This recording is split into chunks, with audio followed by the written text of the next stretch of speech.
Thank you, Devin. Thanks, everyone, for waiting. We're going to start with Maury, followed by Joe Kayada. Go ahead, Maury.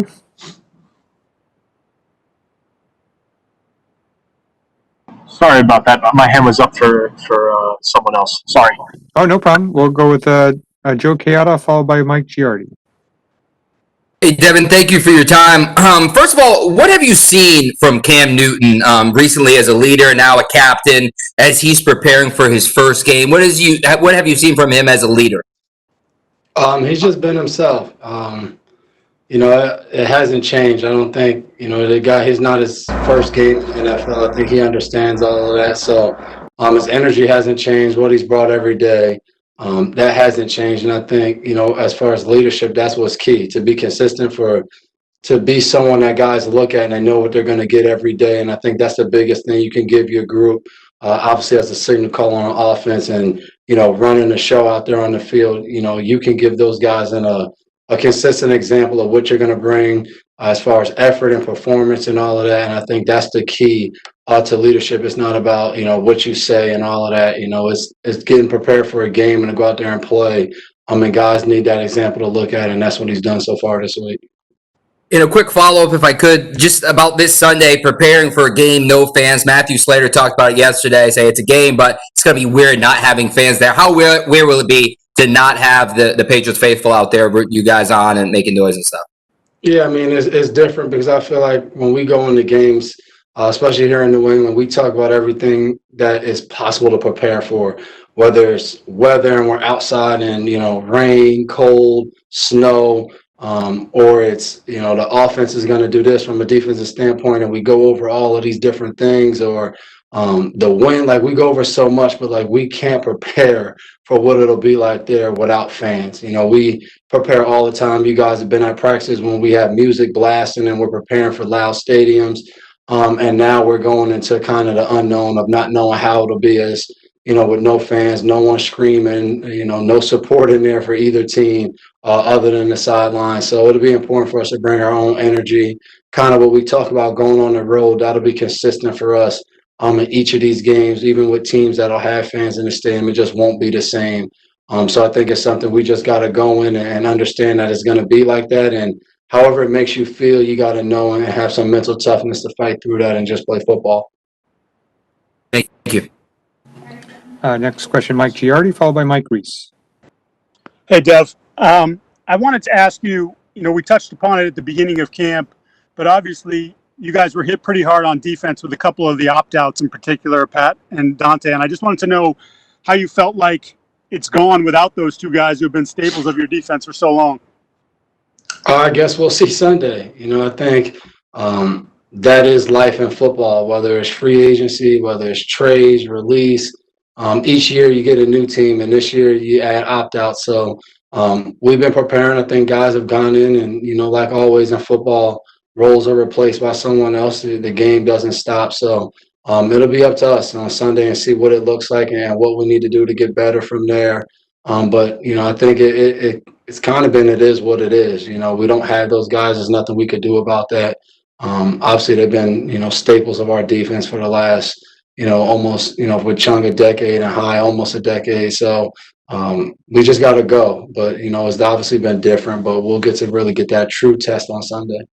And if I could shift gears, today I think the PA put out the T-shirts that both the Chiefs and Texans are going to be wearing before the game for social justice. And I'm sure you guys have had conversations. Do you guys know what you're going to do? Have you nailed down what you're going to do for Sunday? We're going to play football. We'll see everything else. But I like the T-shirt idea. I'll be supporting wearing the T-shirt as far as that goes. Thanks, Steph. No problem. Next question, Mike Reese, followed by Ian Steele.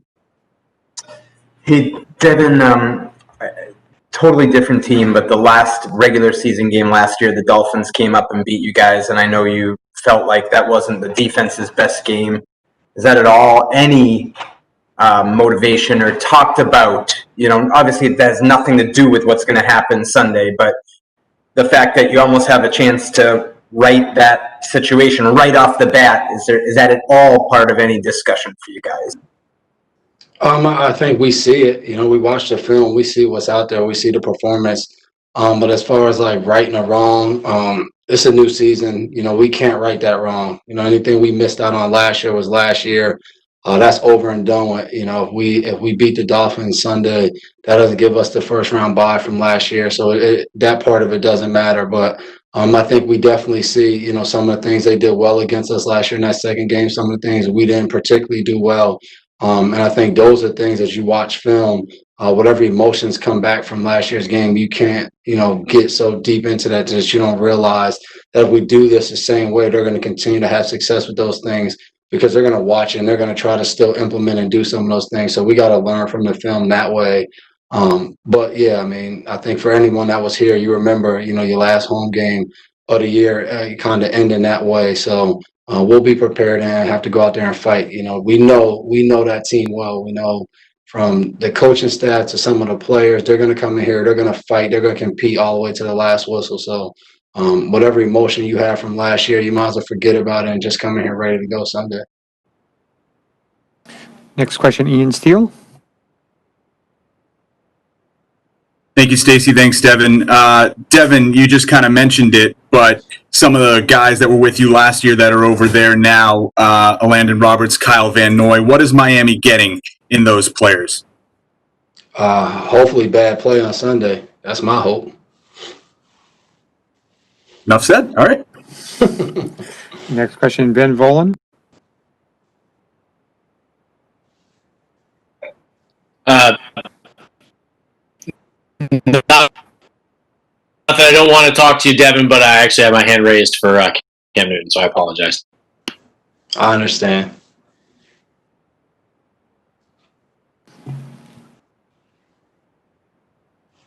Devin, Stacy, can I jump back in, or I don't want to take it from someone else? Can I just jump in real quick, Mike?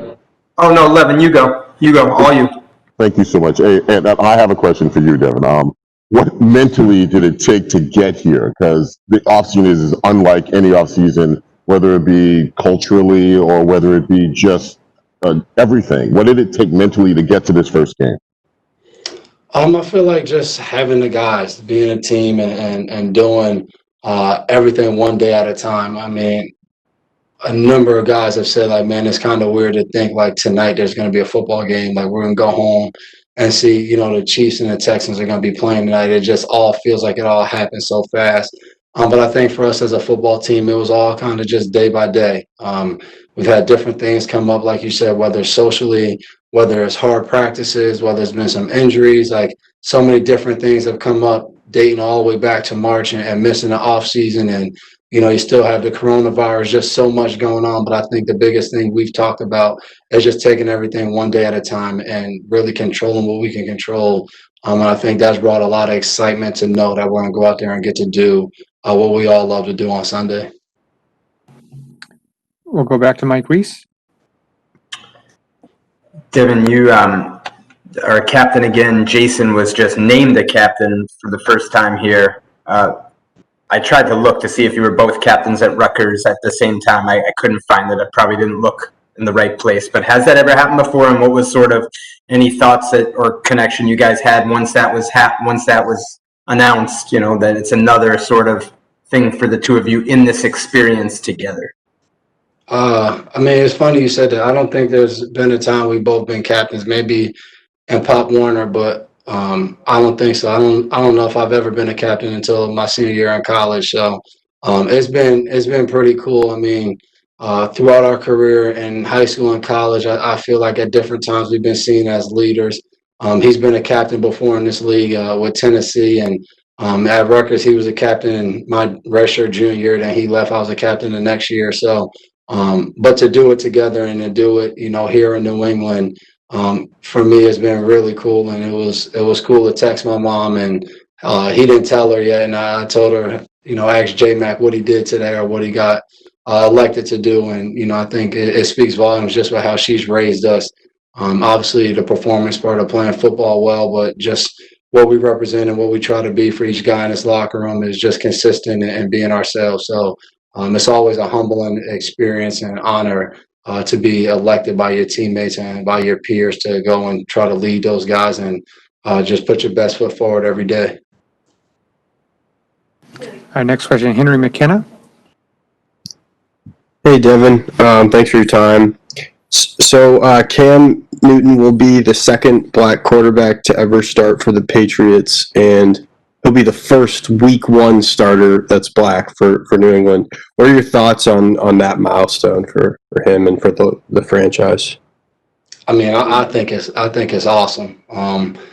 Soon as he signed, I started thinking about things like that. I mean, I think about things like that all the time when I watch football, and different times where even, either J-Mac's son or, he's 4 now, when he looks at different quarterbacks and sees things, or I think of other young black kids and growing up with the mindset of like when you were in Pop Warner or things like that, a lot of kids had to be running backs or receivers. It was never thought of really to be a quarterback, or if you was a quarterback, I feel like you were more told to run. So to look up, not only Cam here, but to, look at opening night tonight and Mahomes and Deshaun Watson was special. And obviously with Cam being here, and I didn't even know that, but to be the second black quarterback to be out there as a starter and then the first for opening week, I think it's an honor. It's something that, none of us should take lightly.